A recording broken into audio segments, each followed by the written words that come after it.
Mrs. Gale, what are you doing? I'm just drawing on my balloon. Using my pen? Yep. Why are you drawing on a balloon and what are you drawing on a balloon?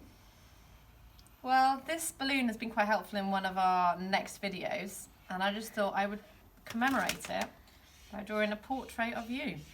A portrait of me? Yep. I dread to think what it looks like. Yep. Okay, have you finished? Almost. Okay. I think this pretty much sums you up. What on earth? That looks nothing like me. Look at these little cheeks. I could just squeeze your cheeks. All right, should we get on with the lesson? Yeah, that's fine. You got cloud head. Hello and welcome back, Year 6. So today we're going to be looking at nouns. Isn't that right, Miss Mia? Yes, it is. That is not me. Hello, boys and girls. It's Miss Mia and Mrs. Gale, and we are going to crack on with some more English. Right, so we have looked at all the determiners. Leave me alone. I feel like they need to appreciate my artwork here. So just Honestly. in case you get a little bit bored throughout the lesson, you can just have a little look at that. There's no reason for you to get bored during this lesson, boys and girls. That is ridiculous. I know. Right, so we're going to move on with our grammar today, and we're going to be looking at nouns. Now, Mrs. Gale, how many different types of nouns are there? Oh, 4. I mean, there's enough 4. boxes.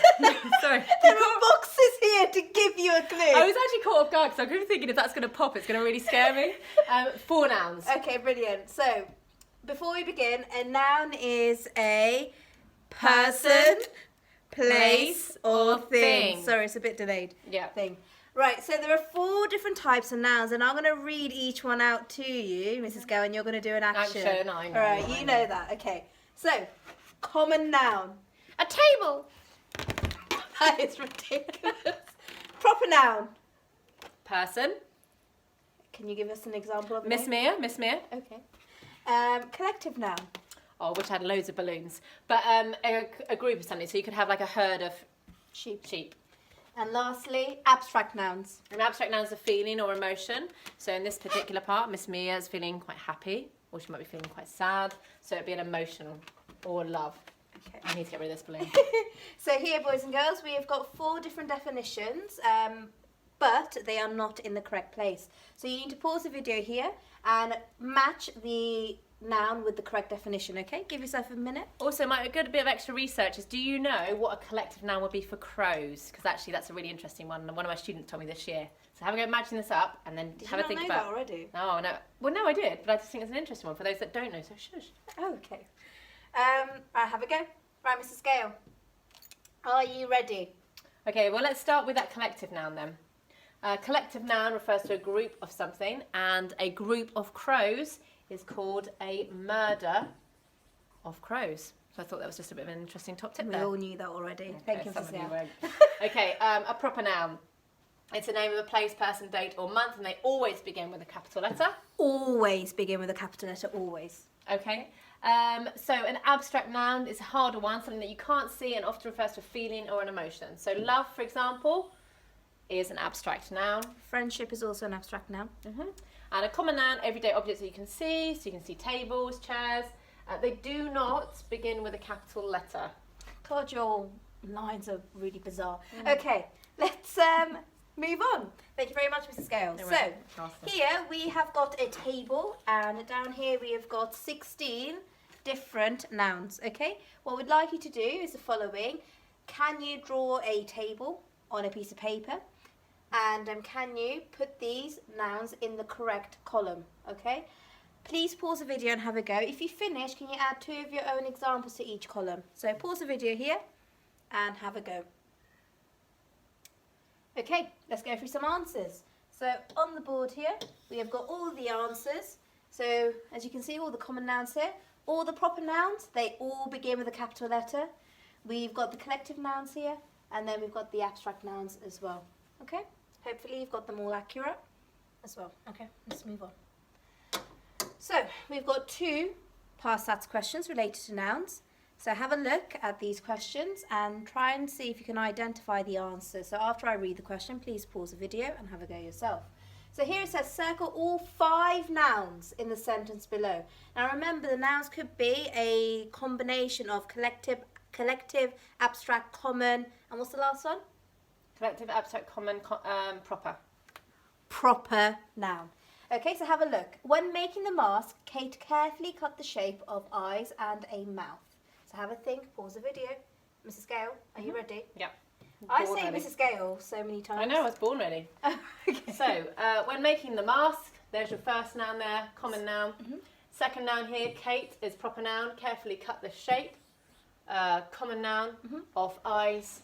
Common noun, mouth. Common noun. Those are your 5 nouns. So you've got 4 common nouns and 1 proper noun. We know it's a proper noun because it begins with a capital letter and it's a name. All right, the next one. It says here, which sentence uses the underlined word as a noun? So here you've been given 4 sentences and 4 words have been underlined in each one. This is really interesting actually because it really does identify whether or not you understand the meaning of a noun. So I'm going to read you each of them and then you need to decide which sentence is in fact has the word, well, which sentence has a noun underlined. Okay, so which sentence uses the underlined word as a noun? Dancers must be very fit and athletic. Can I help you with that, Jigsaw? We heard thunder, but we did not see any lightning. The ocean is grey and angry looking today. So pause the video here and have a go. Right, Mrs. Gale, should we use the process of elimination? Can I start off by eliminating something? Go for it. Right, I'm going to eliminate the first one because very fit is an adjective, is describing how the dancer must be. They must be very fit, so that's an adjective. Do you want to get rid of one? Yep. Okay, when we have a look at this, so let's go to the bottom one here. The ocean is grey and angry looking again. So this part here, grey, is an adjective describing the ocean, so it cannot be the bottom one. Okay, and then we're left with these 2. So can I help you with that, Jigsaw? And we heard thunder, but we did not see any lightning. So Mrs. Gale, which one would it be? The correct one is we heard thunder. That was We an did not- interesting way of taking the pen. What did I do? I don't know what you did. Oh, okay. We heard thunder. Thunder is your common noun. Help would be a verb. You're helping somebody to do something, so it cannot be this one. It must be this one here. Okay, well done, Mrs. Gale. Right, so our LO today is the following. LO. To improve sentences by using a range of sentence Oh wow, openers. should we do that again? Hello. To improve sentences by using a range of sentence openers. And Mrs. Gale was staring at that as well. So it's really important with this when you're writing that you try and use a variety of sentence openers so your writing is interesting to listen to read and so on. If you open up a book, your sentences do not always start with the same sentence opener, so it's important that you have a variety. Would you not agree, Mrs. Gale? I totally agree. Oh, you agree with me for once? Yeah. Okay, For good. first. Oh, it's a first. So far in this unit of work, you've watched these 4 clips, these animations on the BBC website. So have a pause of the video now. What has happened so far in Macbeth from these animations? What has happened so far? So have a pause and have a think. Okay, so we know here in this Weird Sisters, if I was to summarise it, it will be that the Weird Sisters made prophecies about Banquo and Macbeth, that Macbeth would eventually become King of Scotland. In this one here, one of the prophecies comes true, so he actually becomes Thane of Cawdor, which is one of the prophecies, which means owning the land of Cawdor. And then he thinks, oh, do you know what? If that's come true, maybe the king aspect will also come true. He then tells Lady Macbeth. Lady Macbeth then conjures up this plan to actually get rid of King Duncan, so he can in fact become king himself, Macbeth. In this one here, daggers for the king, we can kind of identify what's happened in this one. Macbeth ends up killing King Duncan. He's a bit unsure about it because he's been a loyal server for King Duncan all these years. He's fought in all these wars and he's been really one of his really good close friends, and then he ends up killing the king. Lady Macbeth then covers the murder and frames the guards. And then number 4, Mrs. Gale, do you want to kind of take this one? Sorry, Yeah, I've so been all talking hail a lot. Macbeth, King of Scotland. So Macbeth then becomes King of Scotland, and actually King Duncan's sons, Malcolm and Donalbain, flee the land. They're quite worried that actually they're going to be killed off, and They're going to be they're suspects as well. Yeah. And Macbeth also hires 2 murderers to go and kill Banquo and his son Fleance, because the witches also predicted that Banquo's son Fleance will become the king in some time. So he didn't want any threat to his crown, so he wanted to get rid of them. I know more about this than you do, and you love this text. You keep setting me up to fail here. I haven't revised it. Neither have I. I just look You at it and I just planned infer. all this. I You planned all infer. this. Anyway, let's move Be on. quiet. So, Fight on national on YouTube. on national On TV. national TV. National TV. Right, so can you please now go on the website and on the BBC website and watch this clip. It's called A Trap for Banquo, and hopefully you can infer what that video could be about, okay? So pause the video here, have a watch of this clip, and then we'll come back in a moment. Right, Mrs. Gale, I'm not going to set you up to fail now because all the information is here. So what is this clip about? Off you Okay, go. so Macbeth plans Banquo and his son's death. Two murderers approach Banquo and his son and attack Banquo, and the son manages to escape. Macbeth is celebrating his coronation at his feast. So a coronation is when you become king or queen, you have a coronation date. So if you think of Frozen and that sort of thing, it's coronation day. And yeah, so that's just kind of You Macbeth. might be a bit too grown up to watch Frozen. Oh, don't just worry saying. about it. I've got 3-year-olds who loves it. Okay, Macbeth is told that Banquo is dead and begins to see the ghost of Banquo at the table. So he starts to, like, hallucinating and seeing these various ghosts. And then Lady Macbeth asks all the guests to leave so Macbeth can have space. So Lady Macbeth is quite worried at this point. She's worried about her husband, showing signs of weakness. And actually she asked him to go to kind of protect him because she wants to have a chat with him herself. Well done, Mrs. Gale. You redeemed yourself. Thank you. Right, so sentence openers. So as a writer, it's imperative that you can make your own ideas flow and capture the audience's attention. Therefore, we can use a range of sentences to improve the basic sentences. Fronted adverbials, adverb openers, fronted subordinate clauses, And this links really well with our previous lesson, okay? and verb openers. Good. We're going to have a look at some of these. I think 3 of these in total. You're going to have a practice as well, and then we're going to try and implement the work too. Right, let's move on. So verb openers. Mrs. Gale, do you want to talk about it? So a verb opener is a sentence which begins with some form of action. So we've got a traditional sentence here, we've got a main clause here. Banquo and his son were ambushed in the woods. If you're ambushed, what does that mean?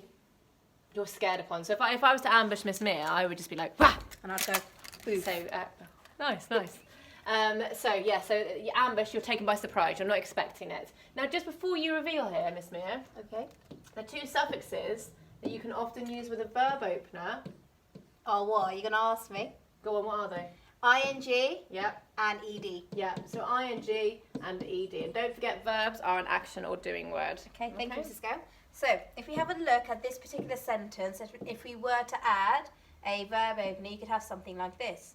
So, emerging from the shadows, Banquo and his son were ambushed in the woods. Because they wouldn't just come out in front of them in broad daylight, they'll be coming out as a surprise, okay? And emerging means that you gradually come out of something. And also, you'll notice, once you include that verb opener as a sentence, what clause does it make, Miss Mia? It makes a subordinate clause.